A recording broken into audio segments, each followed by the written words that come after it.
예, 2022년도 그 올리브트리 캠페인을 추진하면서 그동안 그 올리브트리 캠페인에 참여하셨던 분들을 초청해서 그 팔레스타인 이슈와 올리브트리 캠페인에 대해서 좀 알아보고 보다 많은 분들을 이 평화의 그 길에 같이 동행할 것을 권고하고 권유하는 그런 영상을 그 인터뷰 형식으로 만들고 있습니다. 저희들이 지금 줌 형태로 해서 이렇게 인터뷰를 하고 있는데요. 오늘은 특별한 손님으로 그 구교형 선생님을 모셨습니다. 구교형 선생님께서 그 본인 소개와 활동하시는 것들을 워낙에 다방면으로 많이 하시기 때문에 활동 소개를 직접 해주시면 감사하겠습니다. 네, 안녕하세요. 예. 저는 우리 흔히 말하는 한국 기독교에서 조금 보수주의적인 계열, 복음주의라고 얘기하는 그 복음주의 계열에 에서 목사일 뿐만 아니라 사회선교 운동을 한 30년 정도 해온 구교형이라고 합니다. 현재는 성서한국이라고 하는 단체의 이사장을 맡고 있고요. 또 한국복음주의교회연합의 공동대표를 맡고 있습니다. 또 간간히 또 이제 생업 활동을 위해서 택배도 좀 했었었고요. 대리운전도 또 간간히 또 해나가고 하여간 닥치는 대로 열심히 살고 있는 사람입니다. 감사합니다. 예. 그 여러 활동들을 왕성하게 또 하시고 계신데 이제 교계에서의 활동뿐만 아니라 또 이제 평화운동과 관련해서도 다양한 활동들을 하고 계신데요. 저희가 아마 제가 알고 있기로는 그 고경 선생님께서 한 10여 년 전에 팔레스타인을 직접 이제 또 다녀오신 바도 있었던 것 같아요. 그래서 두 번째 여쭙고 싶은 거는 그 팔레스타인 이슈에 대해서 이렇게 관심 갖게 된 계획이나 이유가 특별하게 있는지 좀 말씀 좀 부탁드리겠습니다. 네. 사실 그 팔레스타인 소식 같은 경우는 글쎄요, 요즘에는 우크라이나나 그런 중동의 그 여러 가지 시리아나 또 아시아에 있어서도 미얀마 사태 이런 것들이 많이 불거지면서 요즘에는 조금 이스라엘과 팔레스타인의 이슈가 약간 줄어든 것 같은 그런 감이 있기는 한데 한 10여 년 전만 하더라도 제 기억에 팔레스타인과 이스라엘 사이에 있어서의 분쟁이 계속 국제 뉴스로 올라왔던 그 기억이 지금도 생생합니다. 그 팔레스타인의 특별히 가자 지구라고 하는 그곳이 이스라엘에 의해서 봉쇄됨으로 인해서 그곳에 굉장히 큰 기근과 또 여러 가지 어떤 압력과 어려움들 속에서 겨우겨우 이렇게 생존을 해나가는 어려움들을 뉴스로 듣기도 했고 또 제 자신이 이제 이런 사회선교 활동을 하면서 그러면서 이제 그 팔레스타인의 소식들을 좀 더 많이 들을 수 있게 됐고 관심을 갖게 되고 있었던 차에 2010년 아마 9월이었나요? 10월이었나? 예, 그때 이제 지금 이은희 총장님이 이제 우리 팔레스타인의 이슈를 그때도 굉장히 관심을 많이 갖고 계셨던 상황이라서 이 팔레스타인이 국제적 평화의 이슈 가운데 너무나도 중요하다. 그들의 형편과 처지들이 너무 열악하다라는 그런 호소들을 하셨었고 그래서 우리가 직접 한번 팔레스타인을 좀 순례하자. 근데 이제 요즘에도 이제 이 이스라엘 그 땅, 그걸 이스라엘이라고 부르느냐, 팔레스타인이라고 부르느냐, 약간씩 다른 관점이 있을 수는 있지만, 보통은 이스라엘 땅을 우리가 한정해서만 생각하고 있지만, 그곳 곳곳에 팔레스타인 사람들이 살고 있기 때문에 똑같은 지도에 똑같은 지형이라고 하더라도,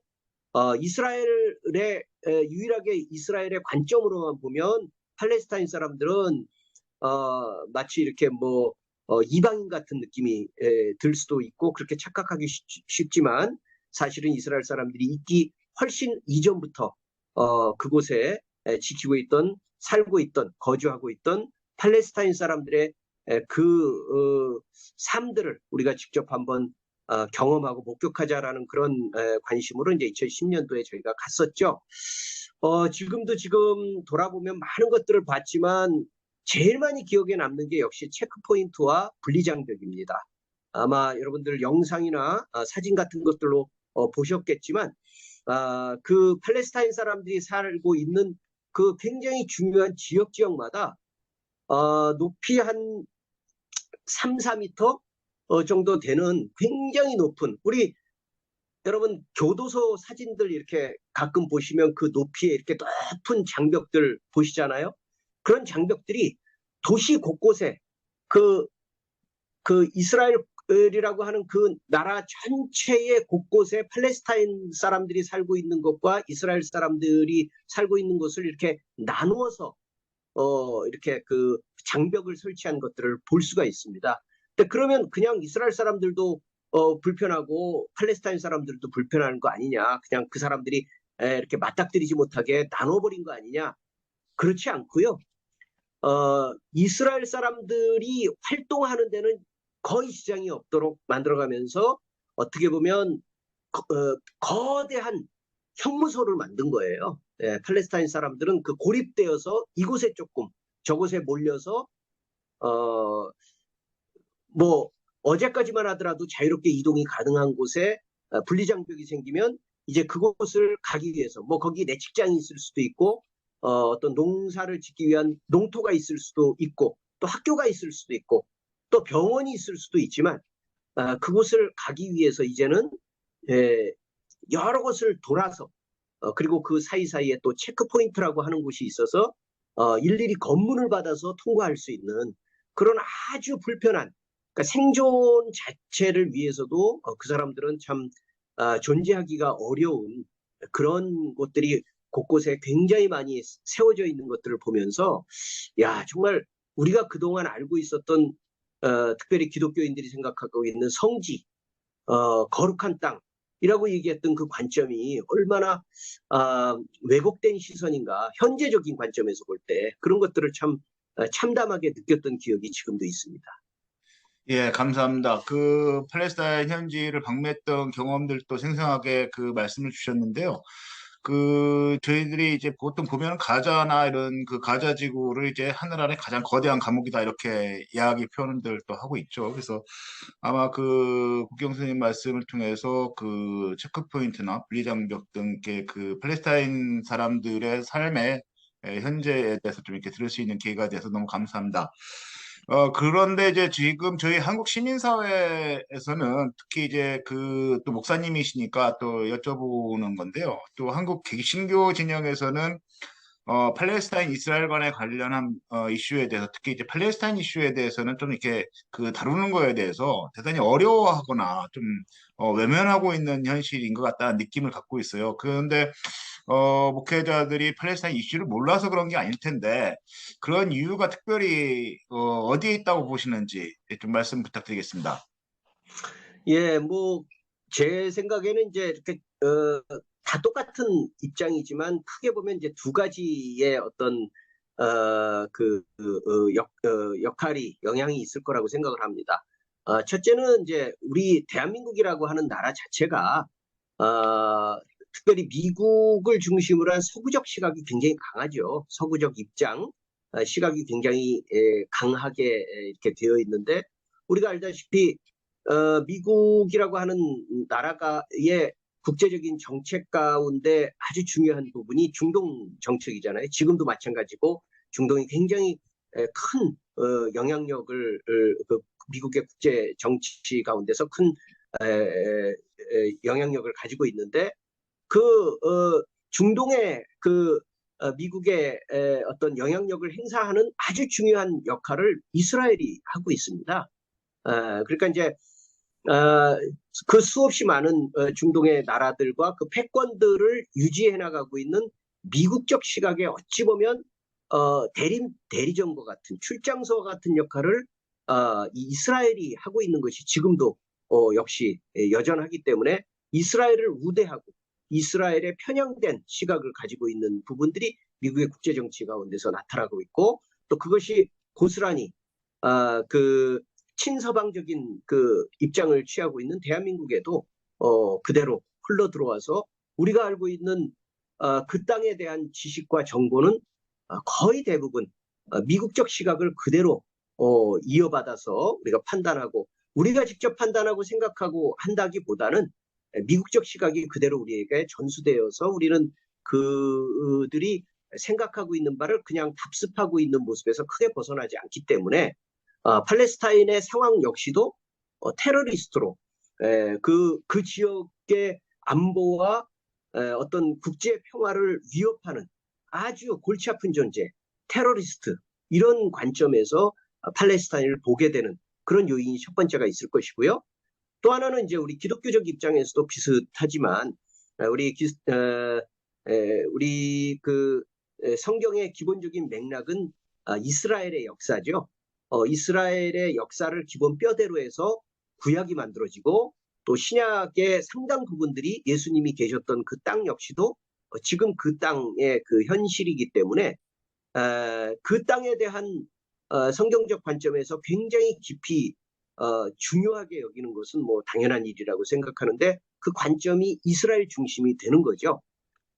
다만 이제 그것이 우리가 성경을 조금 더 깊이 살펴본다고 하더라도 분명히 그곳을 출발점으로 삼기는 했지만 이미 예수님이 오신 다음에 그 혈통적인 이스라엘, 유대인이라고 하는 그 혈통적인 이스라엘은 어찌 보면 여러 나라들 중에 하나의 그런 보편적인 보통 국가로서 이제 제시가 되고 어떤 특정 민족, 특정 인종, 특정 국가를 넘어선 모든 사람들에게 하나님 나라로 초대하는 그것이 예수님의 오심의 기본적인 맥락임에도 불구하고 우리 그리스도인들은 너무 지나치게 혈통으로서의 이스라엘, 유대인과 이스라엘에 대한 집착이 강하다 보니까 단지 그 땅을 성지순례적 관점으로만 바라보게 되고 아까도 말씀드렸듯이 그렇기 때문에 그 땅에 지금 살고 있는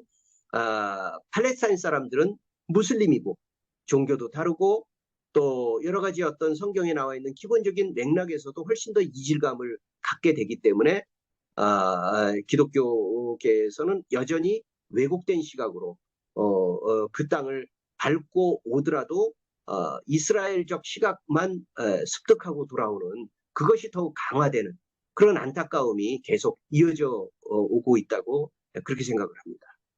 예, 감사합니다. 지금 한국 시민사회의 그 관점에서 또 이제 기독교의 관점에서 그 현상을 이렇게 분석을 해주셨는데요. 아마 패권적인 그 지정학적 국제 질서가 강력하게 작동하고 영향을 미치고 있는 지역 중에 아마 동아시아 차원에서는 이게 한반도일 것 같고요. 또 서아시아 차원에서는 팔레스타인 이스라엘 이슈라고 생각되어지는데요. 아마 지금 선생님께서는 이제 목회뿐만 아니라 이제 평화운동가로서 또 이게 활동이 왕성하신데요. 이게 한반도 동아시아 평화운동의 관점에서 봤을 때 우리가 그 팔레스타인과 평화로 협력을 해야 된다 한다면 그 필요성이나 이유가 어디에서 좀 찾아볼 수 있을까에 대해서 좀 이렇게 강조해서 말씀을 해주시면 어떨까 싶습니다. 좀, 예. 네. 우리가 사실 이 중동이라고 하는 그 땅, 이제 서아시아 쪽이죠. 서아시아 쪽의 그 지역을 우리가 조금 더 많이 공부할 필요가 있다는 생각을 합니다. 물론 이제 제가 그 땅에 더 많은 관심을 갖게 된 것은 당연히 제가 기독교인이고 목사였기 때문에 아까도 말씀드렸듯이 예수님이 계셨고 신구약의 모든 내용의 배경이 되고 있는 땅이었기 때문에 처음에는 더 많은 관심을 기울였고 그러면서 공부를 하다 보니까 지정학적인 그 모습이나 위치나 가지고 있는 어떤 그 의미들이 우리 한반도하고 굉장히 많이 비슷합니다. 팔레스타인 땅 지금 있는 그 이스라엘과 팔레스타인이 함께 공존하고 있는 그 땅의 그 모습을 보면 동북쪽 아시아 쪽은 아주 강대한 우리가 이제 고대 문명에서도 메소포타미아 문명이라고 하는 그런 그 문명이 아주 고대로부터 힘을 가지고 있었습니다. 우리 세계사 속에서도 바벨론이나 아시리아나 페르시아라는 그런 얘기를 많이 들었었지만 지금보다 고대에는 훨씬 더 강력한 제국을 형성하고 있었던 그 힘이 동북쪽에 있었습니다. 그리고 이제 조금 더 서남 쪽의 부분에 이제 아프리카 대륙이죠. 오늘날 우리는 아프리카 대륙을 굉장히 기근과 가난과 그런 어떤 여러 가지 정치적 억압으로만 생각을 하지만 고대에는 그렇지 않았습니다. 고대에는 굉장히 발달된 고대 문명이 있어서 우리가 잘 알고 있는 나일강 이집트 문명이 아주 일찍부터 번성해 있었었죠. 그 이집트 문명은 또 남서쪽에 이렇게 강력하게 힘을 발휘하고 있었고, 또 우리가 잘 알고 있는 고대 그리스 로마 문명이 또 서북쪽에 이렇게 위치해 있었기 때문에 유럽 문명이, 물론 그 당시에 유럽은 대부분은 이제 우리 흔히 말하는 어떤 야만인이라고 얘기하는 아직 이렇게 문명화되지 않은 형태였었지만, 예수님이 탄생하시던 그 무렵에는 이미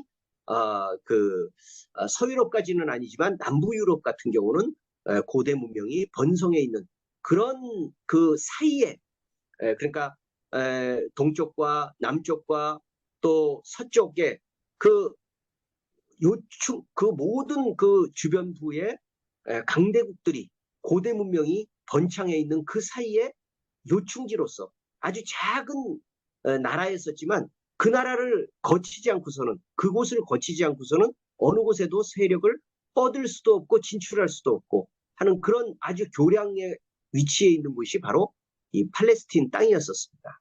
그렇기 때문에 그 팔레스틴 땅이 제대로 영향력을 가지고 그 주변 나라들의 그 좋은 영향력들을 미칠 때는 서로 교량 역할을 하면서 문명이 번성하게 하는 출구가 되었고, 또 사람들이 교류할 수 있는 요충지가 되었지만, 오히려 그곳이 분쟁을 막지 못하는 가운데서 그 각축장의 역할을 하게 되면 수없이 많은 이민족들의 침범을 받으면서 끊임없이 이렇게 침탈을 당하는 아주 눈물의 땅이 되는 그곳이 바로 이 팔레스틴 땅이었는데, 성경의 신구약의 그 내용 속에 그런 침탈을 당하면서 눈물을 흘리는 그 내용들이 생생하게 기록이 되어 있습니다.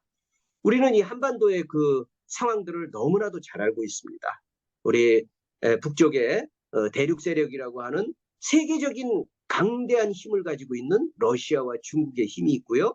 또 남쪽에는 우리 일본과, 또 지금 같은 경우는 대륙은 떨어져 있지만 태평양을 건너 미국과 같은 그런 서구의 힘까지도 같이 각축을 벌이고 있으면서 한국의 그 현대사 속에서 끊임없이 계속 침탈을 당하고 또 전쟁을 하게 되고, 또 가난과 비극과 분쟁을 끊임없이 경험해 오면서 지금 우리가 알다시피 남북은 자본주의와 또 사회 공산주의의 그 여전히 각축장으로서 내몰려 있는 그런 상황들을 볼 때에, 우리 한반도와 이 팔레스타인 땅의 그 상황들은 너무나도 정말 유사하게, 또 굉장히 함축적으로 이렇게 우리가 경험을 할 수가 있습니다. 그래서 팔레스타인의 그 평화, 중동 땅의 평화를 어찌 보면 가장 잘 이해할 수 있는 사람들이 한반도에 살고 있는 우리 한민족 사람들일 것입니다. 그렇기 때문에라도 우리가 이 같은 분쟁의 땅에 살고 있는, 같은 약소국의 피침탈의 그 경험을 겪어왔고 또 지금도 겪고 있는 우리들이 이 팔레스타인 땅의 그 평화를 위해서 할 수 있는 일들은 아마 세계 모든 대륙의 다른 나라들보다 훨씬 더 큰, 우리 동병상련이라는 말도 하고 이심전심이라는 말도 하지만, 우리는 가보면 느껴요. 가보면 그냥 굳이 설명이 필요 없어도 그 사람들의 실제로 살고 있는 삶의 애환들을 이렇게 가만히 보면, 우리하고 참 많이 비슷하구나.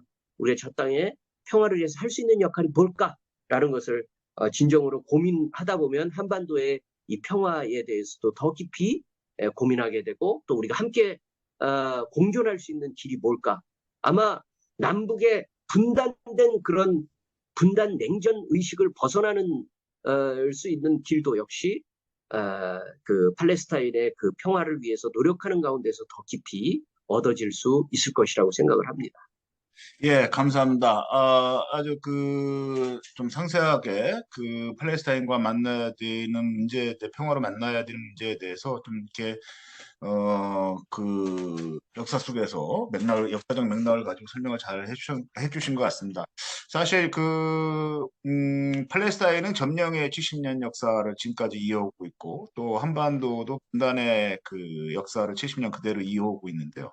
이런 어떻게 보면 힘에 의한 강자들의 평화가 아니라 이러한 순환의 역사를 공유하고 있는 약자들의 평화, 연대가 대단히 좀 중요하고 그것이 진정한 평화가 아닐까 이런 생각들을 해보게 됩니다. 그런 속에서 저희들이 이제 트리 캠페인을 지금 진행을 하고 있는데요. 생각하시기에 올리브 트리 캠페인의 좀 이렇게 필요성이라든가 뭐 이런 것들에 대해서 좀 이렇게 갖고 계신 의견을 좀 말씀 주시고 저희 올리브 트리 캠페인에 대해서 좀 이렇게 조언이랄까 제안이랄까 이런 사안들이 있으면 좀 말씀 부탁드리겠습니다. 네.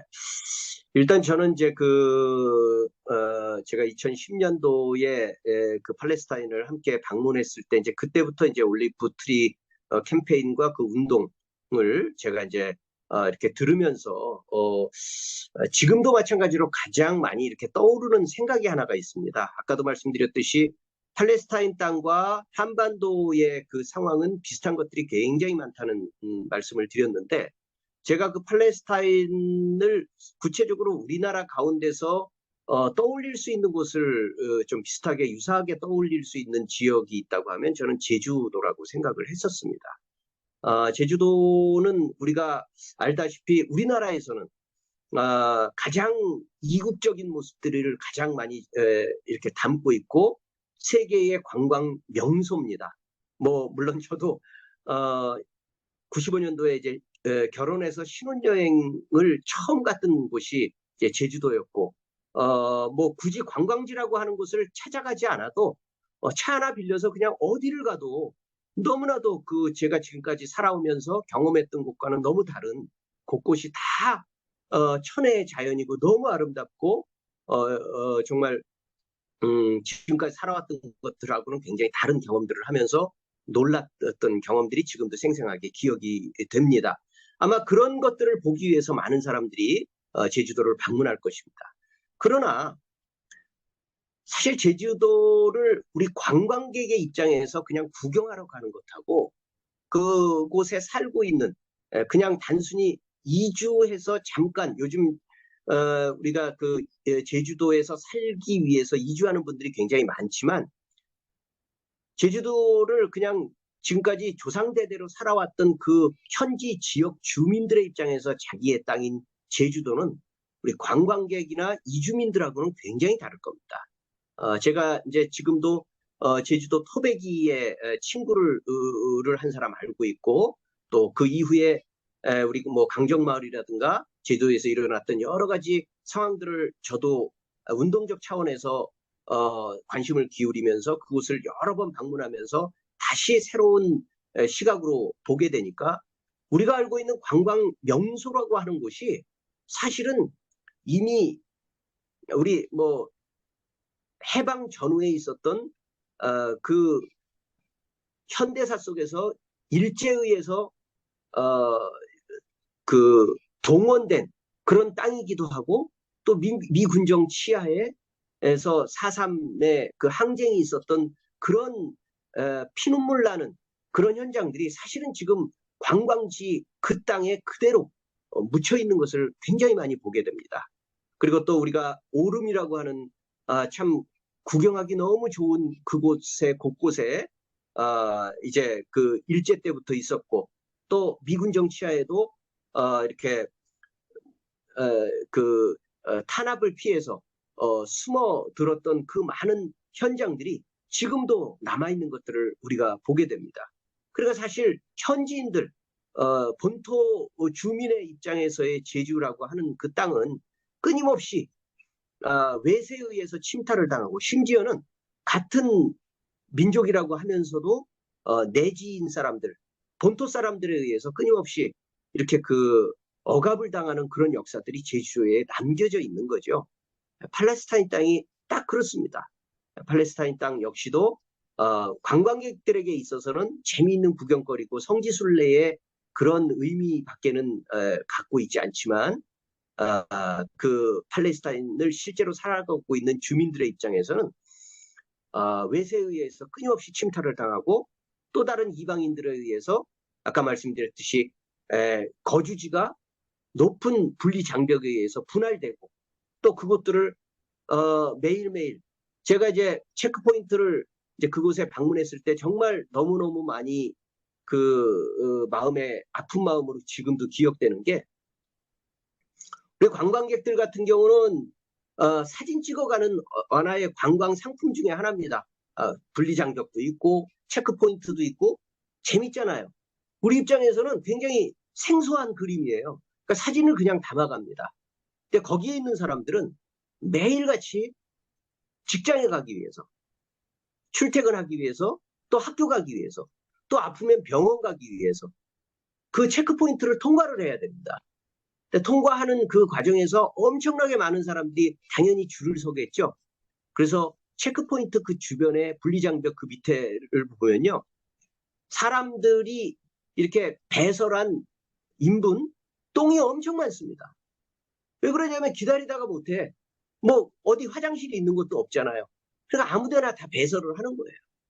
그만큼 그 성인들이 남자도 여자도 거기를 기다리면서 그렇게 그 용변도 제대로 보지 못할 만큼 엄청난 어려움들에 처해 있는 그 사람들의 그 모습을 우리는 그냥 관광버스 타면서 휙 지나가지만 그 사람들은 거기에 살고 있는 사람들인데 그 한 곳을 지나가기 위해서 정말 수백 미터를 줄을 서가지고 겨우겨우 한 사람씩 한 사람씩 들어가는 일을 어쩌다 한번 하는 게 아니라 매일같이 반복하고 있다는 것을 우리가 생각한다면 야 이거는 정말 너무하구나. 그러니까 생업활동이 되겠습니까? 결국은 이 올리브 트리라고 하는 것들도 그러면 그 사람들이 어떻게 살아갈 수 있을까? 우리 멀리 떨어져서 살아가고 있는 우리가 그들에게 도움을 줄 수 있는 것이 뭘까? 그래, 그 사람들에게 필요한 올리브나무를 많이 이렇게 재배해서 그 사람들이 생업으로 살 수 있도록 우리가 돕는 것이 필요하지 않겠냐. 그래서 올리브 트리를 많이 심어서 나무 많이 심을 수 있도록 또 우리가 자금도 지원하고 또 거기서 나온 생산품들도 우리가 또 공급처로서 우리가 소비해주는 그런 역할을 해준다면 비록 힘들지라도 연대의식을 갖고 우리를 잊지 않고 있구나.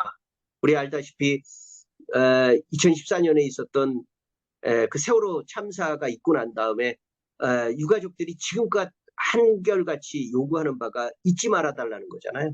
그러니까 사람이 힘들 때 가장 더 힘든 것은 고립이죠. 아무도 알지 못한다. 내가 이런 처참한 형편에 처해 있지만 밖에 있는 누구도 알지 못한다고 할 때 그 심적인 뭐랄까 고립감은 더한데 우리가 이 올리브 트리를 사주고 또 거기서 나온 생산품들을 우리가 사면서 그들과 함께 교류하는 그런 과정들 또 필요하면 가끔 함께 방문하면서 그들의 현장을 함께 격려하는 일들을 할 때 아무리 힘든 형편이라도 우리의 상황과 형편과 처지를 세계 곳곳에 또 대한민국에 한반도에 있는 사람들이 기억하고 있구나라는 것이 그들에게 얼마나 큰 힘이 될까요? 우리가 그런 일들에 조금 더 힘을 보탤 수 있는 작은 우리의 노력들이 이 올리브 트리와 또 이런 그 팔레스타인 땅에 여러 가지 어떤 공정한 무역의 활동에 참여하는 것을 통해서 활성화될 수 있을 것이라고 그렇게 믿습니다. 예, 감사합니다. 이제 마지막인데요. 마지막 인사는 좀 짧게 부탁드릴게요. 네, 알겠습니다. 이제 며칠 있으면 이제 성탄인데요. 저희들 이제 이 한국 시민사회와 또 특별히 이제 한국 교계가 이런 팔레스타인과 올리브 캠페인에 좀 관심을 갖고 함께 동행해 줄 것을 좀 이렇게 부탁 말씀도 같이 아울러서 해주시면서 성탄 인사로 오늘 인터뷰를 좀 마무리할까 합니다. 예. 네, 뭐 누가복음 성탄절이라는 것은 여러분들 알다시피 예수님이 탄생을 하신 날이고 그것을 축하하는 날입니다. 누가복음 2장 14절에 보면 지극히 높은 곳에서는 하나님께 영광이요 땅에서는 하나님이 기뻐하신 사람들 중에 평화로다라는 그런 표현이 나옵니다. 결국은 성탄절이라는 것은 하늘의 평화가 땅에도 임하였다. 땅에 찾아왔다라는 그런 뜻입니다. 그러나 우리가 아무리 둘러봐도 여전히 땅의 현실들은 평화의 소식과는 먼 그런 것들을 보게 됩니다. 팔레스타인과 예멘과 시리아, 또 우크라이나, 미얀마, 태국, 그리고 우리가 알 수 없는 수없이 많은 곳들에 지금도 전쟁과 분쟁들이 있습니다.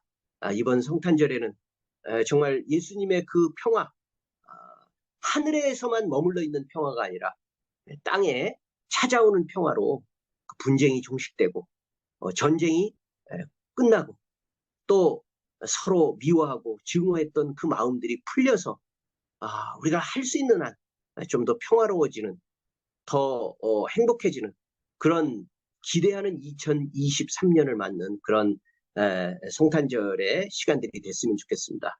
여러분들 한 해 동안 수고 많으셨고요. 새해에도 하늘의 평화가 이 여러분들의 삶 속에도 함께하기를 기원합니다. 예, 감사합니다.